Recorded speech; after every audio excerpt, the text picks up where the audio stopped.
Fascist Awami সরকারের আমলের যে সাবেক মুক্তিযোদ্ধা বিষয়ক মন্ত্রী বাসায় যে আহত হয়েছেন আহত হয়েছিলেন কাশেম। কাশেম আপনারা জানেন গতকালকে ইন্তেকাল করেছেন। তার জানাজা একটু পরেই অনুষ্ঠিত হবে। ইতিমধ্যে বোট বাজারে গাছা থানা বিএনপি এবং অঙ্গ সহযোগী সংগঠনের ছাড়াও বিভিন্ন সহযোগী সংগঠনের নেতাকর্মী উপস্থিত হয়েছেন। ইতিমধ্যে গাছা থানার প্রশাসন থেকে শুরু করে বৈষম্যবিরোধী ছাত্র আন্দোলনের কেন্দ্রীয় কমিটির নেতাকর্মীরা এখানে উপস্থিত হয়েছেন। আমি আপনাদেরকে জানাতে চাই যে আসলে কাশেম একজন বৈষম্য বিরোধী ছাত্র আন্দোলনের সক্রিয় একজন কর্মী ছিলেন।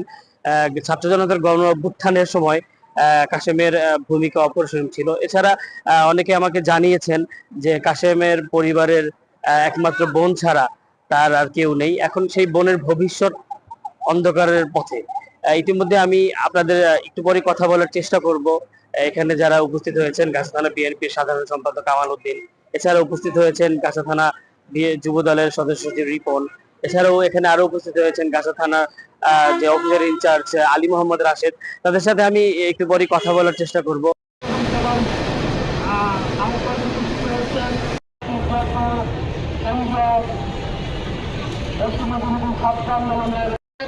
সে দ্বিতীয় এবং তার একটা গুণ আছে, সেই গুণের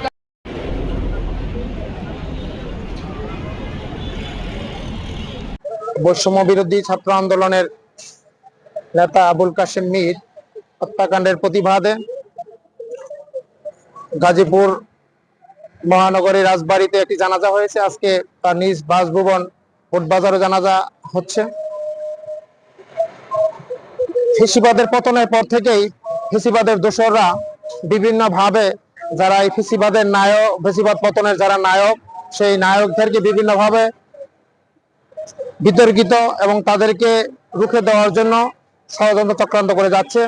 আমরা বাংলাদেশ জামাত ইসলামের পক্ষ থেকে সবসময় এই সমস্ত ছাত্র ভাইদের পাশে থেকে তাদেরকে সাহস যোগাচ্ছি। প্রতিটা ছাত্রদের সাথে থেকে প্রতিটা আন্দোলনে সংগ্রামে উনি ভালো ভূমিকা ছিল।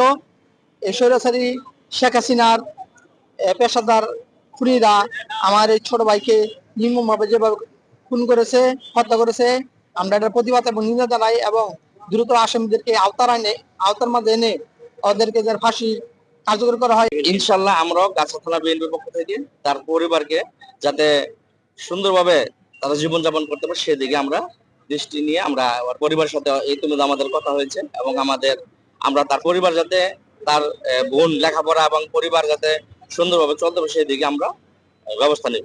আমি 35 নং ওয়ার্ড বিএনপি সভাপতি হিসাবে এই কাশেমের ছোট বোন কাশেমের জন্য যা যা করার আমরা সকলেই আমরা বিএনপির পক্ষ থেকে করবো এবং রাষ্ট্রীয়ভাবে যাদের করার রাষ্ট্রতে করবে, আমরা বিএনপির পক্ষ থেকে ওদের যত রকম সহযোগিতা আমরা করবো।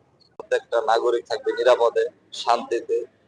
মোট কথা একটা নাগরিক তার সকল ধরনের অধিকার পাবে, বঞ্চিত হবে না, এরকম ধরনের একটা দেশ গড়ার পথে ছাত্ররা এগিয়েছে। সুতরাং এদেরকে যারা মাইনাস করতে চাবে, যেই মানুষেরা মানুষদের জন্য, আমাদের যে ছাত্র ভাইয়েরা মানুষদের জন্য নিরাপদ করতে চাচ্ছে, সেখানে যে দুষ্কৃতিকারীরা তাদেরকে হত্যা করতে চাবে, অবশ্যই ছাত্র আন্দোলন তাদের বিরুদ্ধে থাকবে। সে আওয়ামী লীগ হোক, নিষিদ্ধ ঘোষিত যে কোনো সংগঠন হোক, তাদের বিরুদ্ধে আমাদের জিরো টলারেন্স থাকবে এবং ছাত্র সমাজ সর্বদা সজাগ দৃষ্টি রাখবে তাদের প্রতি, কোনোভাবে যাতে তারা আমাদের মানুষদেরকে অস্থিতিশীল করতে না পারে। আমরা সামনের দিকে অগ্রসর হতে চাই, সমাজে জুলুম, অত্যাচার, নির্যাতন কায়েম করতে চাই। তার বিরুদ্ধে আমরা ছাত্র দল সবসময় রাজপথে ছিলাম, এখনো আছি, ভবিষ্যতেও থাকবো। বৈষম্যবিরোধী ছাত্র আন্দোলনেও আমাদের ভূমিকা অবশ্যই আপনারা দেখছেন। আমাদের সহযোদ্ধা, অনেক সহযোদ্ধা নিহত হয়েছে। তো এই ঘটনাটা যে ঘটছে, এটার জন্য আমরা তীব্র নিন্দা জ্ঞাপন করছি। বক্তারা জানিয়েছেন কাশেমের পরিবারের যে ভবিষ্যৎ, সেই একমাত্র বোন, সেই বোনকে দেখভাল করার জন্য রাষ্ট্রীয় ভাবে তাদের তো ভূমিকা থাকবেই, পাশাপাশি গাছা থানা বিএনপির অঙ্গ সহযোগী সংগঠন তাদেরও পক্ষ থেকে তার পরিবারের প্রতি সহযোগিতা থাকবে।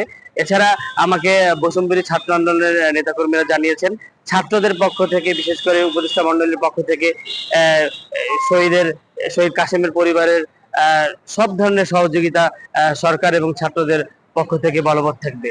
তো এই ছিল গাজীপুরের বোটবাজার থেকে সর্বশেষ অবস্থা। আর কে রেজা, চ্যানেল লাইভ, গাজীপুর।